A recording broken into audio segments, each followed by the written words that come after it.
With the Carolina Panthers already suffering an early embarrassing defeat at the hands of the New Orleans Saints, a divisional foe, and Dave Canellis already having a meeting with owner Tepper, is it safe to say that alarm bells are already going off in Charlotte?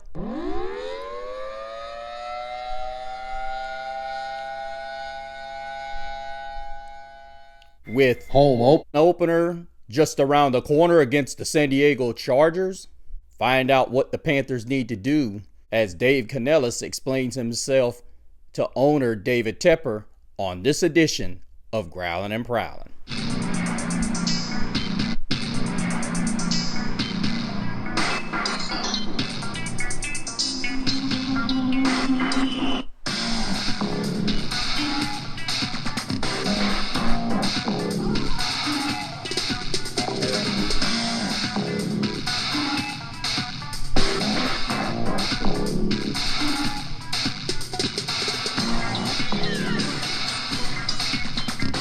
Welcome back, you guys. Thank you so much for tuning in to us on Growlin' and Prowlin'. I am, of course, Mr. CeeLo, and I'm so sorry that I was unable to get my show up so you guys could have a whole week to talk about it. I'm getting better at this, guys, so just bear with me. But we have our home opener tomorrow, but before we get to that point, we got to discuss Dave Canellis already having a meeting with David Tepper. Now, as many of you know, Tepper vowed he was going to stay out and stay far back from Panthers business and allow the coach and GM Dan Morgan to handle it. Well, that lasted all but a week. Now, am I saying that David Tepper now has his hands back in everything? Of course not.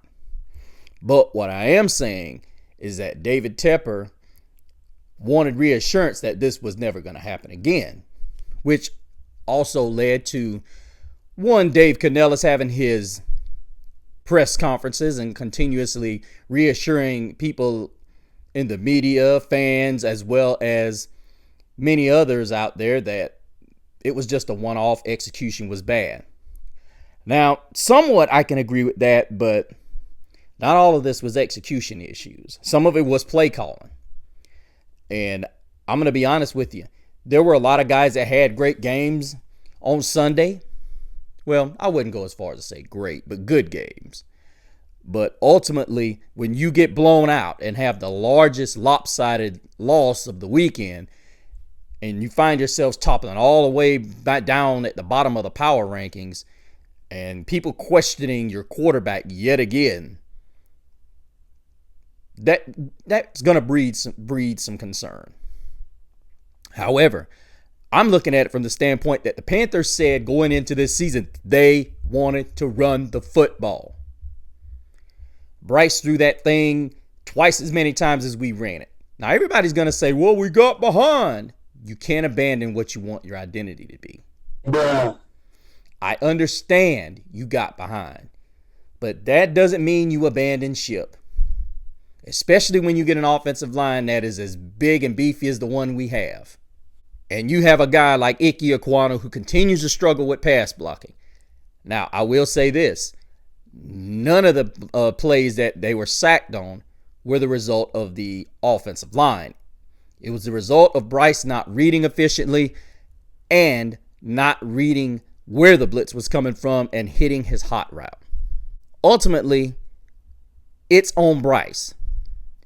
A guy whom I do not want to put this kind of pressure on because he is only in his second season as starter.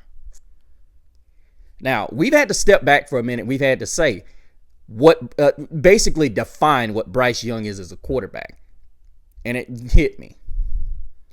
Bryce Young's a guy, for all intents and purposes, had a lot of guys that could separate when he was at Alabama. And a lot of times we forget he had burners over there. 3 or 4 of those guys ended up in the National Football League. The truth be known, that's what the Carolina Panthers thought they were getting with him, was a ball distributor, a guy who can get the ball to guys. His accuracy is still struggling. He's still missing guys high. But I will say this. Do I think Dave Canellis and Bryce Young are getting it figured out? There's been some promise. But the issue at hand is this, guys. Our defense is not very good, especially against the run.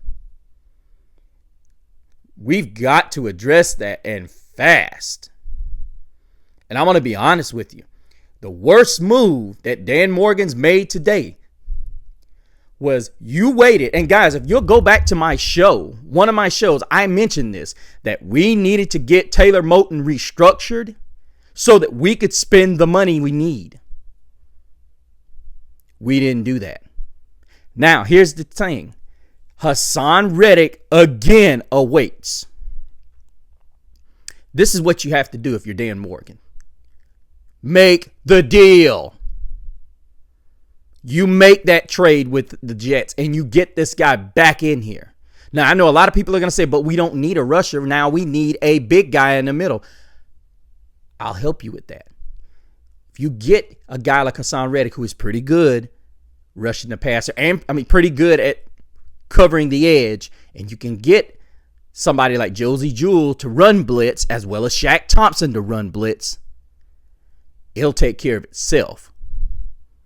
Now, and it goes back to what I said, you guys. This is where a guy like Frankie Louvel and Jeremy Chin comes in good and comes in handy.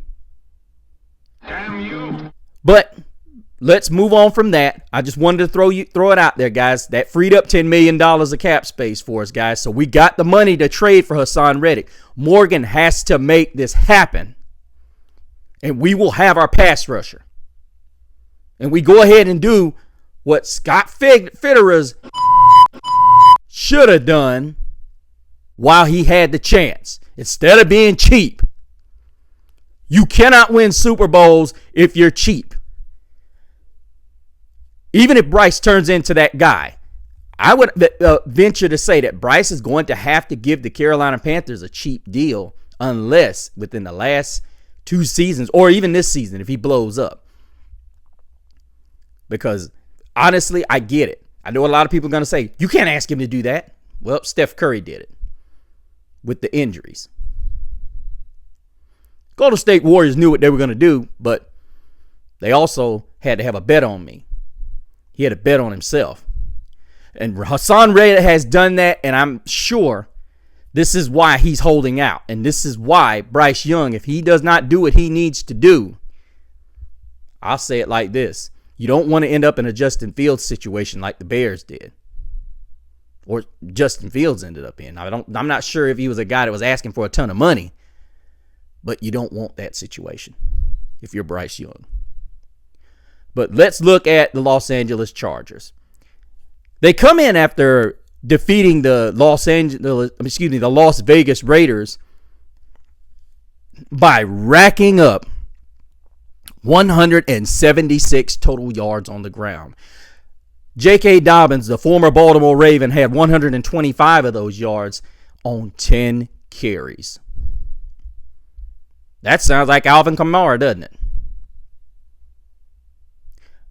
Guys, I'm going to tell you, Herbert only had 144 yards throwing the football and a score. Their receivers, although imposing, with Quentin Johnston and Joshua Palmer, these guys have the potential. But the reality of it is this.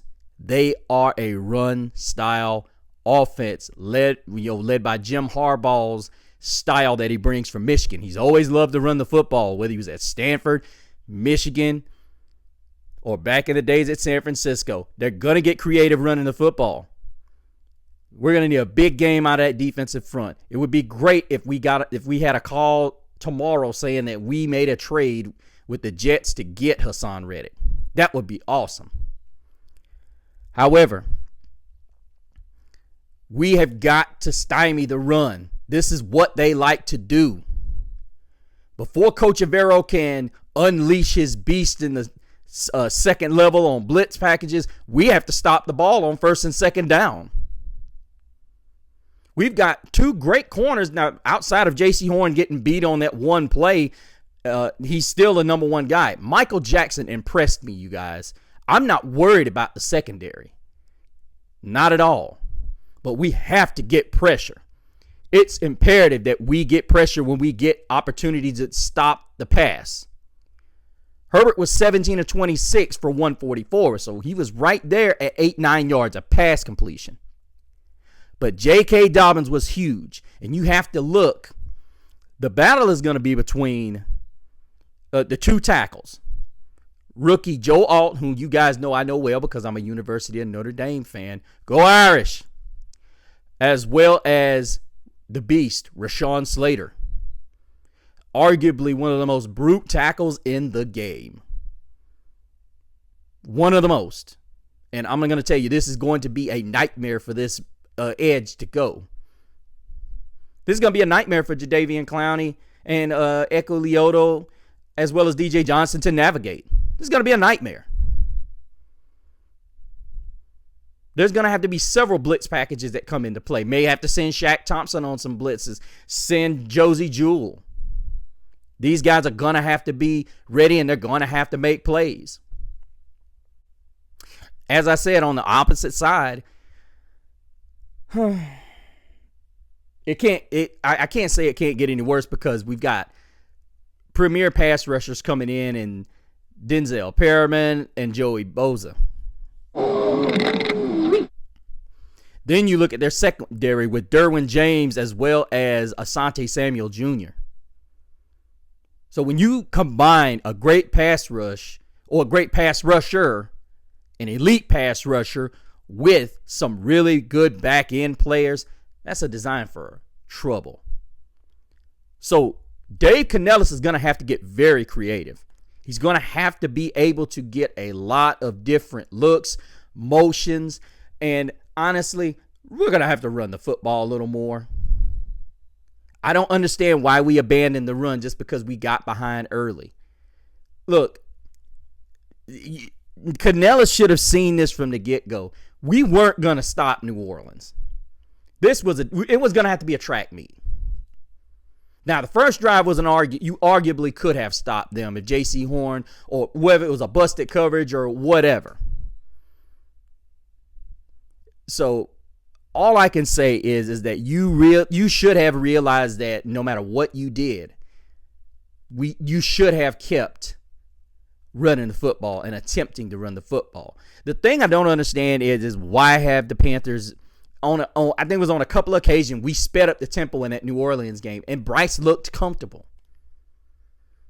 We have to figure out something. Bryce is an up-tempo kind of guy. We have to go with what makes him stronger. And then not to mention, if we have issues on our offense, speeding this team up or speeding any team up, the more plays you can run, the tighter that defense gets. If you get them where they're doing unnecessary running, like trying to hurry up and get to the ball or get on the ball, a lot of times what happens is a defense will show you what they're about to do. Or they'll get confused, especially if you get to the line of scrimmage with 18, 19 seconds on the clock and you show up in this formation and they give you what they're doing and then you can audible out of it or check out of it. The Panthers are going to have to do some different things. I know Dave Canellis is just now getting comfortable, as well as Bryce is getting comfortable with what Dave Canellis is doing, as well as the young guys that are there right now are getting comfortable. But ultimately, what's got to happen, offensive execution's got to be number one so that defense has some confidence. Now, we do know that the Chargers have Quentin Johnston and Palmer, but we're going to have to be able to stop the run game. That's what the Chargers want to do. Harbaugh wants to run the football. That's what he wants to do. Now, as far as the outcome goes, I'm not going to say I'm being a pessimist, but I do believe that we're going to keep this one close. I believe we'll get down 14-0 because the physicality of the Chargers is going to get to us on both sides. And I think we are able to weather the storm a little bit, come back, and possibly break this game into something like, I would say a 21-17. I think we lose this game 21-17 or possibly 20-17, something like that. But I think the Panthers give us a nice look. It's not going to be the embarrassment that we got last week. But I think Bryce looks better, and I think Canellis leans more on the running game, and I think we see a more up-tempo offense with a lot more screens and a lot more rollouts with our backs and tight ends more involved. Hopefully Tommy Tremble's able to play. That way we can get more athleticism on the perimeter and better blocking, because Jatavian Sanders, as I said, he's a rookie. He may be a great pass-catching tight end, but blocking's not his forte. He made great efforts, but that's just not his forte. But let me know what you guys think. Of course, put your name down in the comments if you subscribe, guys, so I can know. We're inching up on 5 subscribers, guys, until we get to 100. So go ahead and make that happen, you guys. Also, go to the Facebook page at Growling and Prowling. Let me know what you think. Also, I've been slacking, you guys. I haven't put any polls up or anything this season, but I'm going to get back to that. And let me know who you think what the score or the outcome of this game is in the comment section and who wins. Let me know what you think of Bryce Young's performance. And I will be doing a show right after the game on Sunday. You got my word on that, guys. But also go to Mr. CeeLo on Instagram and let me know what you think, and check out the other things that I'm involved in. But until the next time, keep prowling the airwaves and keep growling out. Keep pounding.